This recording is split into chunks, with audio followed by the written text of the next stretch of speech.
Bismillahirrahmanirrahim. Good morning, everybody. It's a pleasure to meet you again. I think I have met many of you before, so I just wanted to make sure that you have a chance to talk to me a little bit. So I'm not going to make a opening statement. I'll just be open to your questions and then try to respond to your concerns. My colleague here will moderate this meeting. If you could kindly introduce yourself and then ask one or two questions, because I'm getting a little bit old now and may not be able to remember a series of questions if you continue keeping too many questions. So just please limit yourself to one or two questions. We'll start with the Japanese.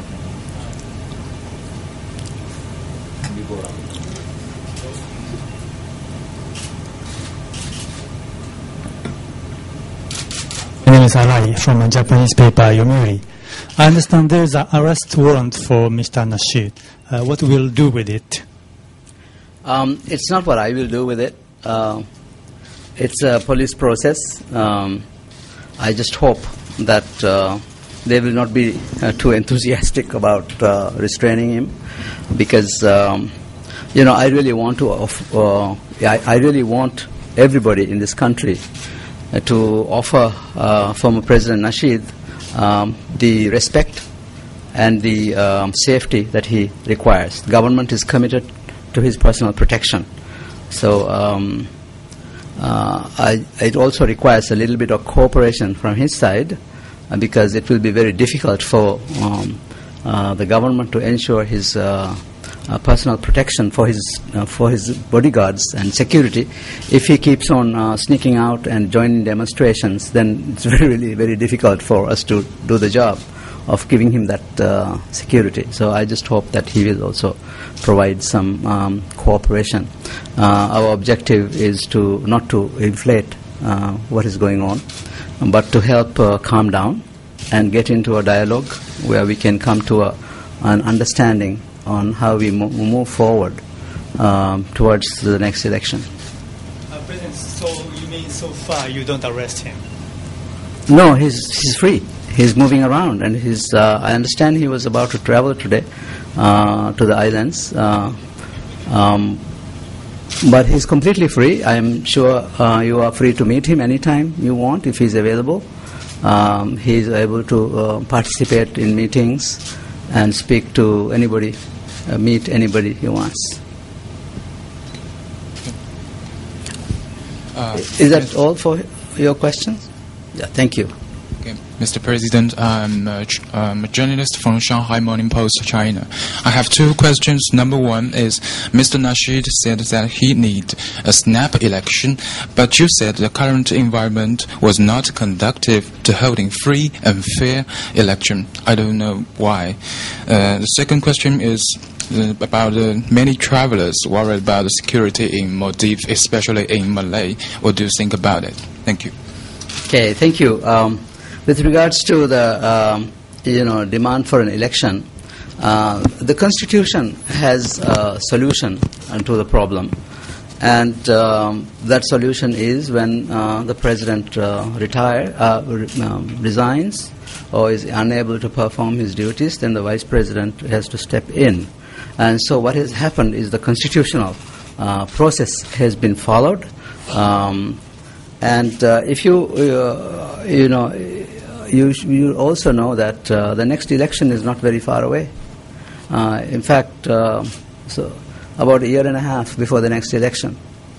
And people have already started announcing their intention to run. And so preparing for a next election is already underway. But, I don't agree that there is a need to go for a snap election at the moment, and we are not ready for it. The country is deeply divided, and we have the political landscape has many potholes and deep rifts, and so these things have to be healed before we can actually have a meaningful, free and fair election. And my job, I believe, very strongly, is to create that kind of environment, political environment in which we could have a truly free and fair election. I also think that if we try to force election now, we might also get into more conflict in the country. And this is not in the interest of anyone. So I will try to be as fair as possible, as impartial as possible, and try to ensure that while we follow the good programs that we have in the government, we also establish some kind of rapport among the various political actors, and then move towards, to stabilize and to consolidate our commitment to constitutional government, to respect of separation of powers, and also, very importantly, to uphold rule of law in the country. We will not do the kinds of things that we have seen in the past 2-3 years, where there have been blatant and criminal violation of rights of people, basic rights of people. So I think it's really it deserves patience and moving forward in a responsible manner. Thank you. Hi, Vikas Bajaj from the New York Times. I'll ask you two questions, but I'll give you a chance to answer the first one. Yesterday we heard from Mr. Nasheed and others that there's been significant amount of violence in Adu and other far-flung islands in the country. Your police spokesman said that there hasn't been, the situation is calm. Can you sort of give us a status update as to what exactly is happening in Adu, whether people, the elected council leaders have been arrested or deposed? The mayor has been deposed, which is what Mr. Nasheed said. What is the situation in Adu and the other islands? Okay. First of all, I would like to call all parties to restrain themselves and not to fuel a currently explosive situation. It is not a responsible form of leadership when you go around calling for violence. This is, I'm adamant about it. I really insist that no political leaders should call for violence in the country. In Adu, so much damage has been caused to public buildings, but even more importantly, the public records in the judiciary, the entire judiciary has been affected there. The police centers have been torched, and the police training center has been.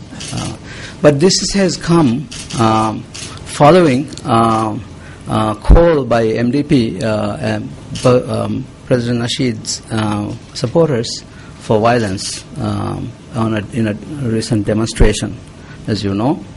The situation is calm now, and I have been out here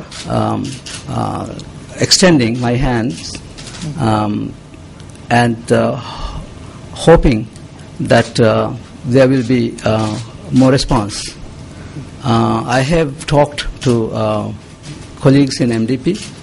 I'm going to form a government hopefully within the next day or two, but I will still remain open to any overtures, any response from MDP.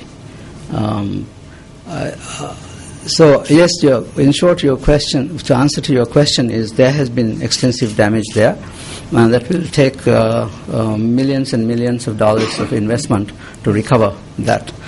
For safety, for visitors and so on, that was also raised. You've been here for a while, I think, for a couple of days, and you can compare. I'm sure you also have been to other countries with this kind of conflict.